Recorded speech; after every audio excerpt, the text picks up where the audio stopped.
अपना आशीर्वाद दे, जिससे आपके घर में खुशियाँ आएँ, आपके बच्चे चरित्रवान बने, नेकी के मार्ग पे चलें और देश दुनिया में आपका, हम सब का, हमारे क्षेत्र का नाम ऊंचा करें। ऐसी मेरी बाबा से बार बार प्रार्थना है। आप सभी धर्म अनुरागी लोग हैं जो बाबा के इस मेले में यहाँ पे पधारे, और मैं हमेशा बोलता हूँ कि कलयुग में जितना अन्याय, जितना अत्याचार अभी हो रहा है, इतना इंसान स्वार्थी हो गया, फिर भी ये धरती पृथ्वी कहीं पे टिकी हुई है। वरना तो अखबार पढ़ो तो अखबार में आता है किसी ने अपने पिता का खून कर दिया, पत्नी ने अपने पति को मरवा दिया, अरबपति बच्चों ने अपने माँ बाप को घर से निकाल दिया। ऐसी ऐसी चीजें सुनने और पढ़ने को मिलती हैं कि लगता है कि अब धरती पृथ्वी नष्ट होने वाली है। अन्याय इतना बढ़ गया। हमने बचपन में पढ़ा था, स्कूल में टीचर ने पढ़ाया कि ये पशु प्रवृत्ति है जो आप ही चरे, मनुष्य वही जो मनुष्य के लिए मरे।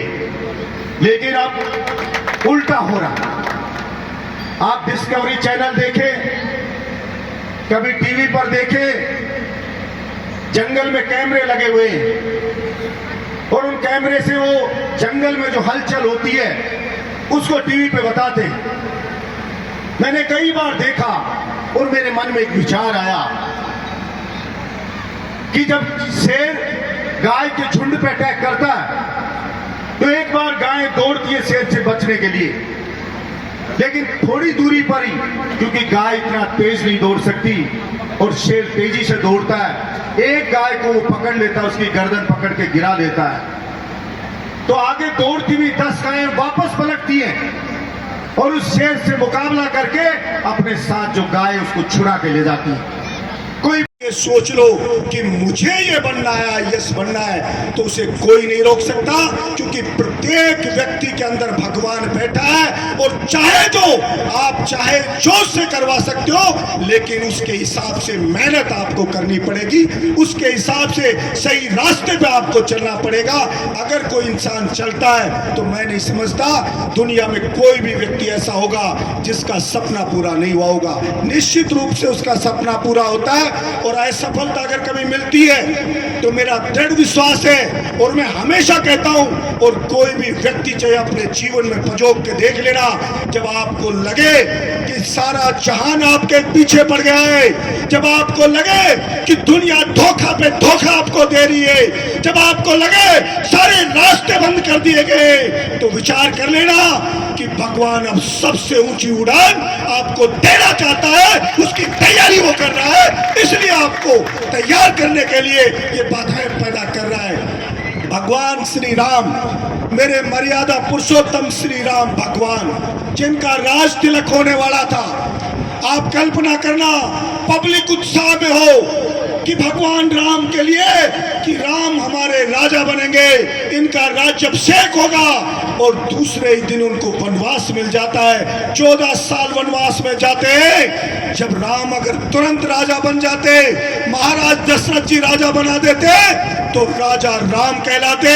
लेकिन 14 वर्ष वनवास में गए, कष्ट पीड़ा से ही षड्यंत्रकारियों के षड्यंत्रों से लड़ा, राक्षस जैसे रावण से लड़ा, तो वापस लौट के आया तो राजा राम नहीं, मर्यादा पुरुषोत्तम भगवान श्री राम बन के आया, भगवान बन के आया। यानी कि वो ये थी जो वो कष्ट दे रही थी, वो राम को इंसान से भगवान बनाने के लिए दे रही थी, और सारी चीजों का उसको अध्ययन उनको करा रही थी। इसलिए कभी भी इंसान को बुरे समय में घबराना नहीं चाहिए और अच्छे समय में कभी अहंकार नहीं करना चाहिए। यही मेरे माँ बाप ने मुझे सिखाया और यही मैंने महसूस किया। आशा रखता हूँ आप सब भी अपने माँ बाप के दिखाए हुए रास्ते पे चलेंगे और हमारे देवी देवताओं से एक ही प्रार्थना करेंगे, जैसे माँ बाप हमारे लिए मन्नत मांगते हैं, तो जवान भी मंदिर में जाए, शीश वाले बाबा के ढोक लगाए, तो वो भी ये मांगे कि मेरे माँ बाप को सुखी करना, मेरे माँ बाप का सपना पूरा कर सकूं, इस लायक मुझे बनाना। तो निश्चित रूप से कलयुग जाएगा और सतयुग आएगा। वरना भाई सुबह सुबह टीवी पे प्रवचन सुनते हैं, इस दुनिया में कोई प्यार करने लायक चीज बची है, इस दुनिया में अगर कोई खूबसूरत चीज बची है, इस दुनिया में कोई आए और देखने लायक कोई चीज बची है, तो सिर्फ और सिर्फ हमारे माँ बाप बचे।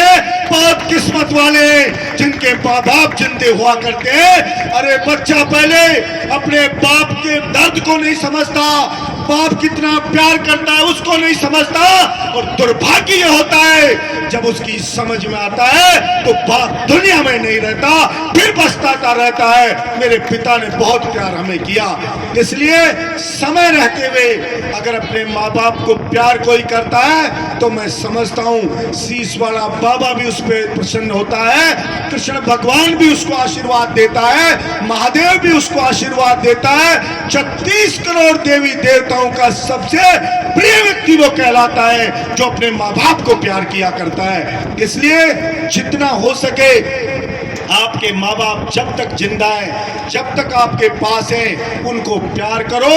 और पिता कोई राय दे तो आप उसकी सुनो और उसको सीरियस लो।